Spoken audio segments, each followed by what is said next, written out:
to another episode of Pedagogy Power in Primary English. I am your host, Carla Williams, the author of Mastery in Reading Comprehension, a guide for teachers and leaders. Now, today we have got a special guest. His name is Ross Young. Ross Young is a consultant who is also one of the founders of the Writing for Pleasure Centre. He's also a National Council representative for the UKLA, the United Kingdom Literacy Association, and he is very committed to the development of young writers in an effective and pleasurable way. He is a teacher who writes and a writer who teaches. Thank you so much for joining us, Ross. Oh, thank you for having us. This is going to be great. We're looking forward to this. Yeah, absolutely. So Ross is here today to discuss the Writing Realities Framework. Now, we do know about the Reading Realities Framework, which is the CLPE. Is it connected in any way, or is it a completely separate thing? Yeah, well, it's definitely, it came off the back of that excellent work being done. Renewing teachers' interest in ensuring that classroom libraries reflect the realities of school children's lives. I love the Reflecting Realities work, but I'd like to give a shout out to Dr. Melanie Ramdashan Bold as well, who's done some really great work around reflecting realities. And actually, in fact, I know she works quite closely with the CLP on the Reflecting Realities work, but yeah, she's worth Googling for sure. So tell us a little bit more about what the principles are around your framework, around the Writing Realities Framework. Yeah, well, we felt we needed to extend the thinking, like from reflecting realities to the writing classroom. So it was me and my colleagues. So it wasn't just me, it was Professor Doug Kaufman from the University of Connecticut, my colleague Felicity Ferguson at the Writing for Pleasure Centre, and Dr. Navain Govender at the University of Strathclyde. We all got together. Basically, we all had this shared passion that, you know, we really believe that all young people deserve an opportunity to represent themselves, share who they are and what they know through writing. And if actually, you know, if you look at what's been going on recently with some writers and publishers in the news, right? It's never actually been more important for children to learn how to represent others in writing in a way that can be respectful and informed and meaningful. So it all came from conversations around that, really. You've raised some really crucial points there about identity, really. I remember when I was reading through the framework, I picked up on kind of like the 6 core things that you used to underpin that. So you had writer identity as one of the crucial things, critical literacies, culturally sustaining pedagogy. I absolutely love that phrase. It's a nice mouthful. Multi-literacies, translanguaging, and intertextuality. So let's start first with writer identity. Can you just briefly summarize what writer identity means to you? Yeah, they all sound really posh, don't they? All posh words, but actually they're yes. Really, so writing identity is the idea that our writing and who we are can't actually be separated. They're the same thing. So everything we write will either share an aspect of who we are, what we think, what we care about, what we know, how we feel. And therefore, as teachers, one of our roles is to nurture and develop children's writer identities. You know, that's what writer identity is about. Critical literacies, yes. It's the idea that as writers, we sometimes need to stand back and look at our writing critically. By I don't necessarily mean negatively, but we do sometimes need to meditate on what we are writing. And some famous authors recently probably would have done well to have done that themselves. So, for example, sharing our compositions with others to get their perspective on it. Or it might be actively subverting dominant narratives by writing a graphic novel, which can, you know, turn something on its head, like gender roles, for example. Yes. And a classic example in schools of critical literacies is teachers often asking children to reimagine traditional fairy tales. That's definitely an example of it. You know, how often is it that a woman needs to be saved by a man, for example, in a fair. So, you know, you can discuss that in the classroom, and children can go away and be critical and write alternatives. And culturally sustaining pedagogy, what do you mean by that? So that's about creating a writing community in the classroom, which looks to invite, sustain and nourish everybody's identity in that classroom. So it's about creating a loving community where everyone's writing and what they choose to write about is accepted and celebrated. Yeah, but sorry, because culturally, you have to be really careful with culture, because it's not just about celebrating what children have to say. It goes beyond that. So it's also about sustaining the lives and cultures of people who might not actually be present in that particular classroom itself. Essentially, the underrepresented, basically, as well. For each individual classroom, exactly. So thinking about people who may not be like you, or who may be like you, but in different ways. It's about writing about them, but writing about them in ways that are informed and that are respectful. Yeah.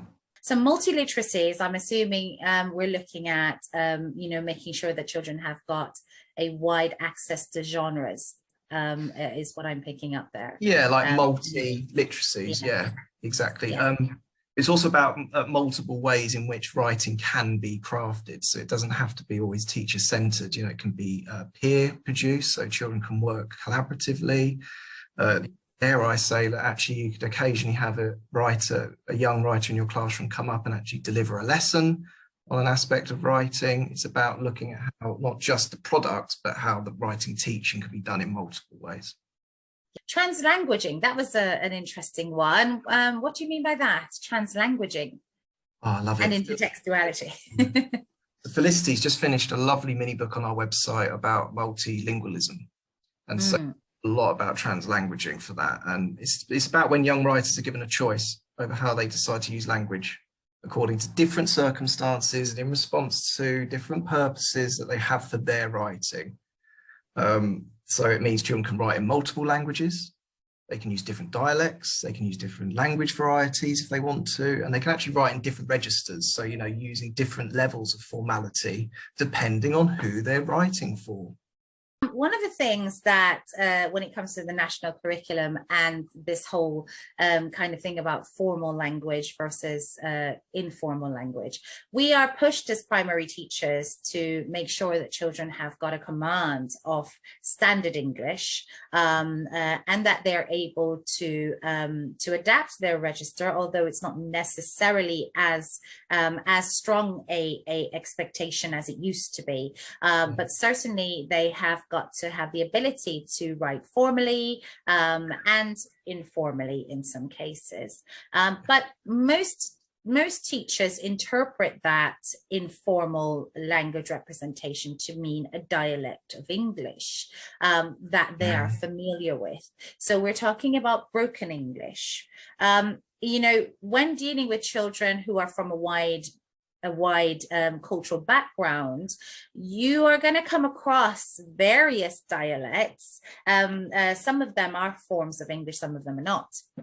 How do we ensure that children can confidently use that, but not let go of standard English? Because I can see that some teachers may hesitate to say, okay, have a go at using some colloquial language here, or some slang there, or some dialect there, not knowing what they're going to get back, if you see what I'm saying.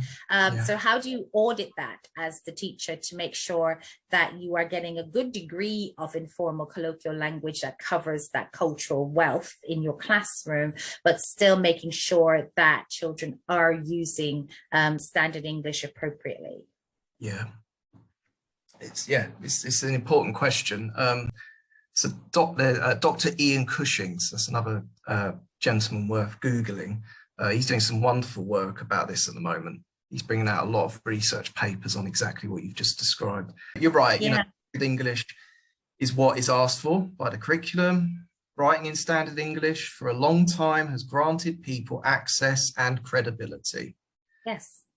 Ian Cushings He's a sociolinguist, so he could talk about the problems with that being the case. But certainly we need to teach standard English because, rightly or wrongly, at the moment, it continues to give people access and credibility. That's right. We also need to make sure that children don't come to see standard English as the standard. Instead, you know, standard English is just one of many English varieties which they can choose to write in. And choice is the key word, isn't it? Choice Yes. based on what they think their audience will actually want or expect or need from them.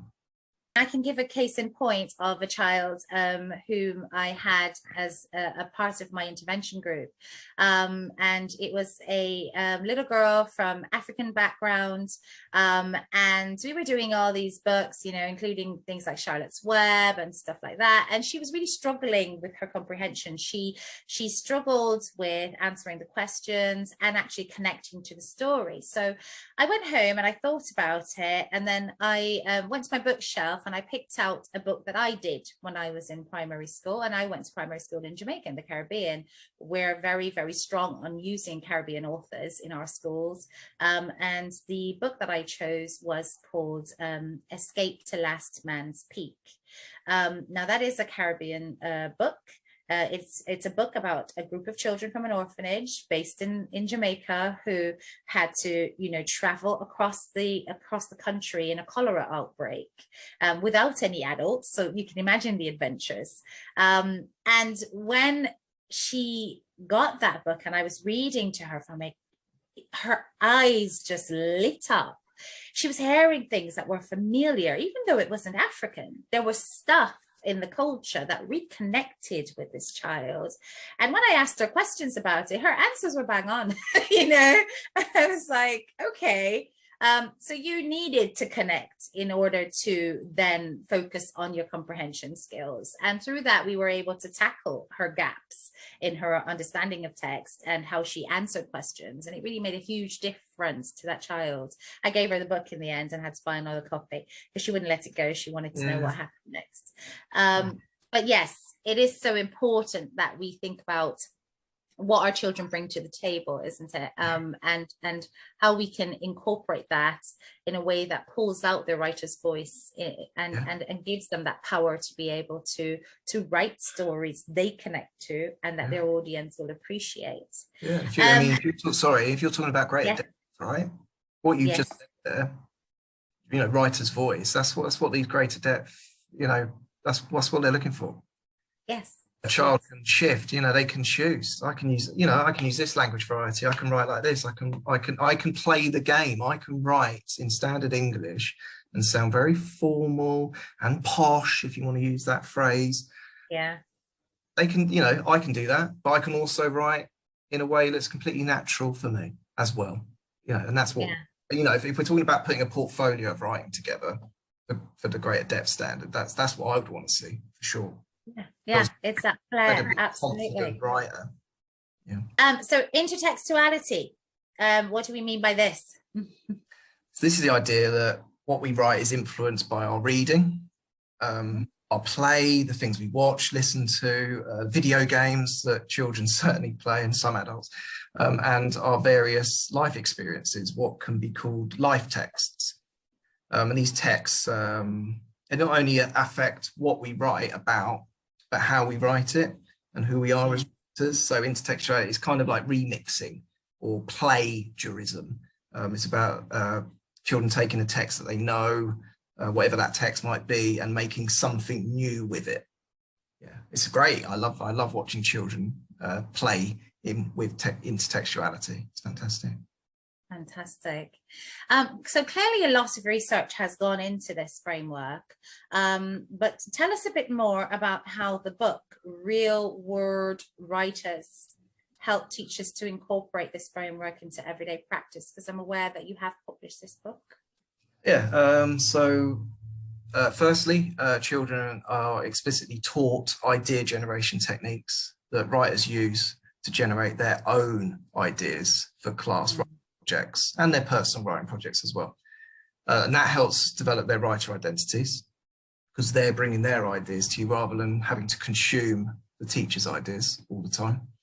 The book has a chapter devoted to helping children share what they know and, importantly, their personal response to the things that they're learning about in the wider curriculum. We have a chapter devoted to helping children develop their sense of intertextuality, so use and write about their reading profitably in the classroom.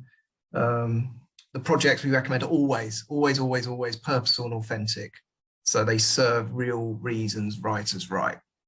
And so children always get together with their teacher and they consider how they wish to publish or perform their writing for a genuine audience at the end of a project. We explain how teachers can engage children in talking about their writing in a critical way. So during like class sharing times, through activities like author's chair, and also through pupil conferencing with their teacher. There's a whole section on pupil conferencing, so live, verbal, responsive feedback during writing. We also have like a number of projects which encourage children to engage in that culturally sustaining practices that we talked about. So, for example, there's a project where children have to write people's life histories, so people in the local community. They have to write biographies of people in the local community, memoirs, poetry. Graphic novels is a great one.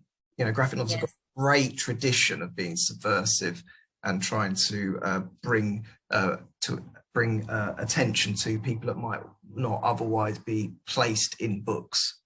That's my feeling anyway. Realistic fiction, historical accounts, that's a great project. So children having to talk about why they think things happened in certain times in history. And of course, everyone can have an opinion.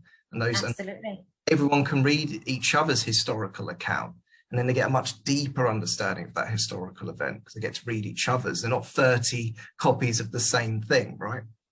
And that extends to, like, we have a discussion text project. And again, it's exactly the same. It doesn't matter what part of the curriculum you're teaching, you can teach children how to write discussion text about that thing. And again, you're going to get 30 different pieces where they're going to discuss different aspects and they can read each other's and get that deeper comprehension, Carla. That you certainly talk about. Yes, yes. And I absolutely love the fact that you said 30 different, 30 different. You know, it is one of the challenges when it comes to writing outcomes. How do we get our children to creatively develop their own writing piece at the end, and not necessarily taking every single thing from the teacher or from the models or the shared rights that they're experiencing. And if teachers can, you know, have a resource such as your book that gives them these practical ideas, and that is an amazing thing, because that's definitely something that's always needed. Let's talk about kind of like the other practical side of things that some teachers might not be too comfortable about. And I think it's important to take into account that we've got a variety of experiences that we're dealing with in the classroom, some of whom are more confident than others. How would you recommend teachers comfortably address the cultural variety in their classroom? And how would you, what kind of practical tips would you give such teachers in terms of gathering that information in order to inform their practice, their writing practice, and the things that the classroom will pull together in terms of writer identities? Yeah, it's a great question. And it's about completely flipping your perspective on it. So it's not actually the teacher's job to pinpoint children's identities on their behalf. Instead, you know, the teacher, we explicitly teach idea generation techniques which help children identify the subjects they wish to write about for themselves. Stop doing it all for them all the time. We invite them to bring their writing ideas to us. And you can do that in the parameters of a class writing project. So I can turn around to my class and I can say, well, I'd like us to write some short stories. That's going to be our project. And I'd quite like to put them in the school library, but I've put a little section aside so other classes could take these short stories out during reading time.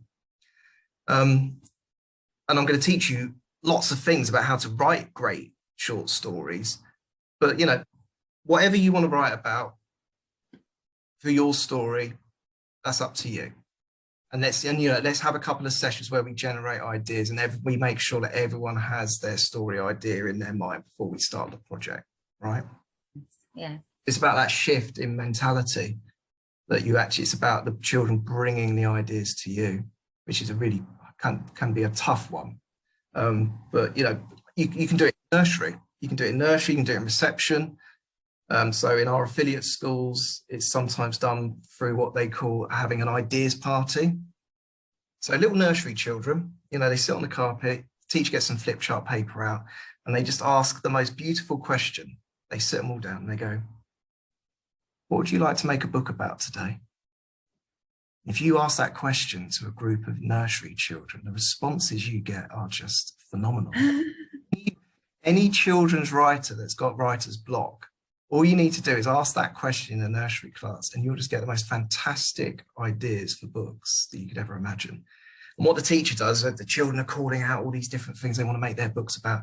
Teacher just makes a little drawing of all the things that the children are saying. And when the teacher feels ready, it only takes about 5-10 minutes. Once she feels they've got plenty of ideas up on the flip chart page, she just simply says to the children, choose one of the big, go make a book about it today. And off they go and they make their books. Right. And that's in nursery, that's in reception. Wow. Older children, there's a lovely lesson that we provide in our material by a writer teacher called Georgia Hurd. And it's called Making an Ideas Heart. And it gets very simple.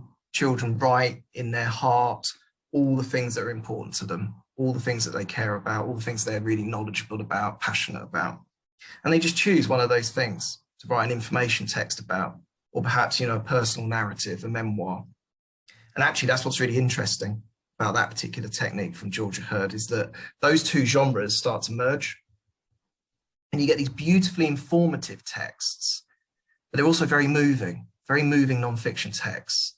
And again, if we're talking about greater depth, you read these information texts that are about something that children are actually blooming knowledgeable of. Yeah. About, and they give you those little anecdotes and the little asides. So it's not just information, there's a bit of heart in it. Oh my gosh. It's just, honestly, you get to know your pupils so much through this type of writing classroom. It's actually a real privilege to be a writing for pleasure teacher, I have to say. One of the things that primary writers often struggle with is connecting to an audience. Children tend to write from a very inverted position. They're in their own world, in their own mind, and they're just writing away, not thinking about the impact of what they're writing on the listener, the reader. It's definitely a challenge to get them to think wider in terms of taking that into account, that somebody will be reading it or somebody will be listening to it. How does the approach of multiliteracies help to develop children, that critical thinking in children, so that they start to recognize that, actually audience does matter when it comes to my writing?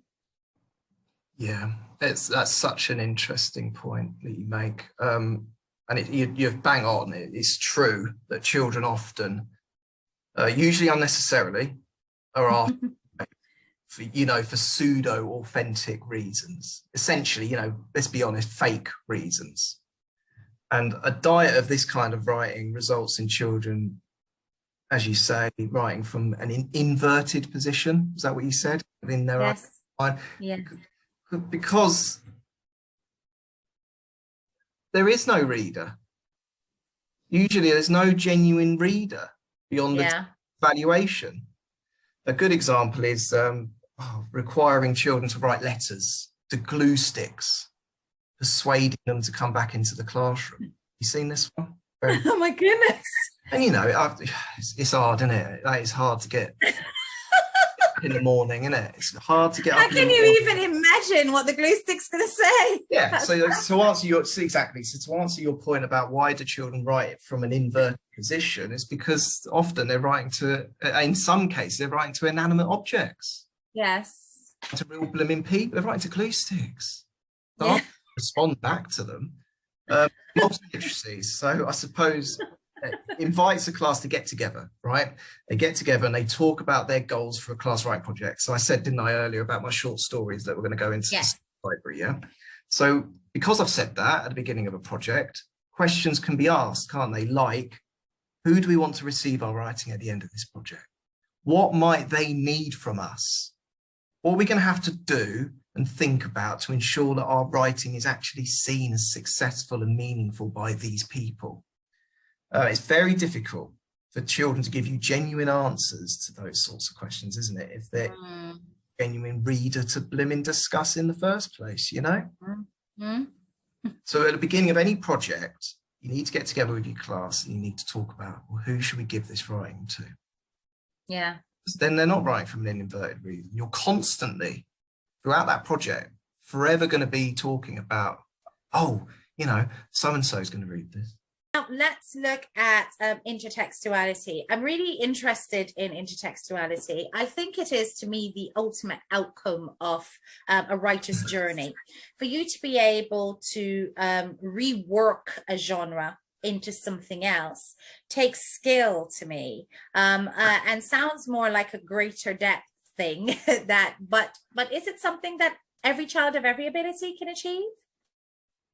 That's so funny. I'd say I see it completely the other way. So I always consider intertextuality to be something that starts very early. So, for example, again, I'm always going about nursery at the moment because I just find it fascinating.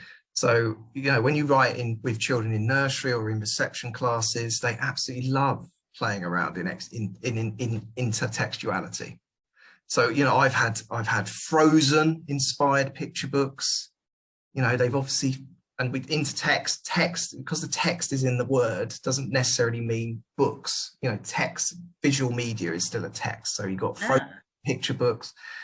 I had a picture book about how a child crashed their motorbike on the playground and it exploded into a ball of flames. So that was him reworking what we call a life text. You know, he used his little scoots and he fell over. But he turned it into something far more exaggerated and far more to read. So one thing reception teachers in particular do in our affiliate schools is they'll show children like a well-loved book, a book that they've read purely for pleasure a number of times. And they'll bring it into the writing classroom and they'll flick through the pages. And again, they ask the most beautiful, simple questions. They'll open up a double page spread and they'll say, what do you see on this page that we could do in our books today? And that's intertextuality. All the things that they shout out, oh, look, there's page numbers, or, oh, look, there's bold text, or look, there's like a sound effect. Because I'm talking about nursery reception children, these are the sort of things that they notice, or, you know, or their picture goes over 2 pages, you know, that kind of thing. These are the sort of things that kids notice. That's intertextuality too. And that's in nursery. And, you know, if we did that every year, if children had a real writerly apprenticeship from nursery all the way to year 6, just think of the sophisticated things they'll be doing with intertextuality by the end of primary. Thank you so much, Ross. That was such an enriching discussion, all about writing for pleasure and, you know, getting our children to basically develop their writer's voice in a way that's personal to them, but impacting to an audience. It's time for our quick chat section of Pedagogy Power. This is your personal opinion, so don't hold back. So the first question I'm going to ask you is there any practice in the teaching of writing that you wish teachers would just get rid of? Decontextualized grammar activities and worksheets. Not great. Certainly wouldn't want to see a school basing their grammar program of study on them. And I say that only because the research is clear that actually it has a significant negative impact on children's writing. So instead, what we want to be teaching about grammar, we want to be teaching about sentences, we want to be doing it in a functional way. So teaching children about it and then inviting them to use and apply it in their own writing that very same day, right? And, you know, you can set aside a few sessions to discuss the grammar paper and look at how certain questions are organized to help prepare the children for the test. But, you know, that is far healthier and effective way of approaching things and just basically giving children the grammar test every single writing session for the whole academic year. You know, that does not Totally agree. hold any good in terms of their writing development. No, so we want grammar in context. Absolutely. Yes, you said it. What do you think is a quality resource that you would recommend for a writing classroom? Oh, a writer teacher. Valuable resource you can have in a writing classroom, call me old-fashioned, is a writer teacher. So if you don't write, it is impossible. It is impossible to teach writing to the best of your ability. It'd be nice if, you know, like how we have reading challenges, wouldn't it be nice if we had teacher writing challenges, you know, things that we could do as a group of practitioners to make sure that we're doing some writing for pleasure and enjoying it. That's something. Well, let me shout out. Can I do a quick shout out then to Jenny? Go on then. Jenny Smith at the National Writing Project, and get in touch with her. She does writing groups. National Writing Project has been around for decades now, and that's exactly what they do. They get teachers together in a room and they write. They have a nice time. They have a chat and they do some writing. Final question is, how long should children be given to write quality genres? How long should they be given?